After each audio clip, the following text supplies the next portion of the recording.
ಟಾರ್ ಉತ್ಪನ್ನಗಳು ಮತ್ತು ಅವುಗಳ ಉಪಯೋಗ ಕೋಲ್ ಟಾರ್ ಶುದ್ಧೀಕರಣ ಸೌಲಭ್ಯ ಪ್ರಕ್ರಿಯೆಯಲ್ಲಿ ಹಂತ ಹಂತವಾಗಿ 100 ಡಿಗ್ರಿ ಸೆಲ್ಸಿಯಸ್ನಿಂದ 350 ಡಿಗ್ರಿ ಸೆಲ್ಸಿಯಸ್ ಕೊಡುವ ಉಷ್ಣಾಂಶದಲ್ಲಿ ಲೈಟ್ ಆಯಿಲ್,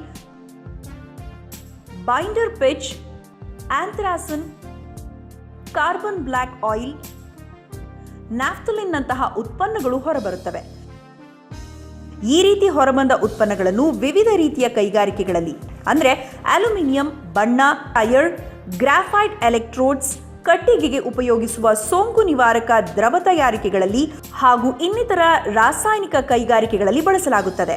ಹೀಗಾಗಿ ಕೋಲ್ ಟಾರ್ ಘಟಕದಿಂದ ಹೆಚ್ಚು ಉಪಯೋಗ ಇದೆ ಅನ್ನೋದು ಸ್ಪಷ್ಟ.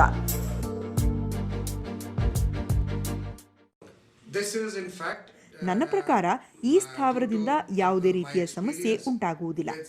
ಅದರ ಜೊತೆಗೆ ಕರ್ನಾಟಕ ರಾಜ್ಯ ಪರಿಸರ ಮಾಲಿನ್ಯ ನಿಯಂತ್ರಣ ಮಂಡಳಿಯ ಶಾಸನಬದ್ಧ ನಿಯಮಗಳನ್ನು ಅನುಸರಿಸಿ ಈ ಘಟಕದ ವಿನ್ಯಾಸ ಮಾಡಲಾಗಿದೆ.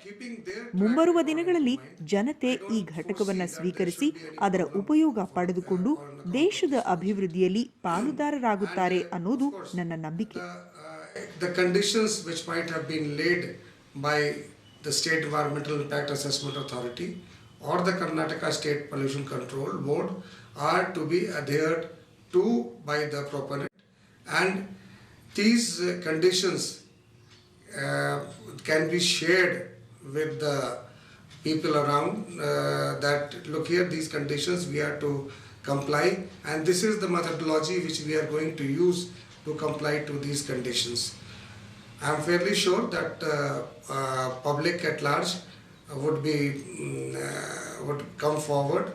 ಮುಂಬರುವ ದಿನಗಳಲ್ಲಿ ಜನತೆ ಈ ಘಟಕವನ್ನು ಸ್ವೀಕರಿಸಿ ಅದರ ಉಪಯೋಗ ಪಡೆದುಕೊಂಡು ದೇಶದ ಅಭಿವೃದ್ಧಿಯಲ್ಲಿ ಪಾಲುದಾರರಾಗುತ್ತಾರೆಂದು ನನಗೆ ನಂಬಿಕೆ ಇದೆ.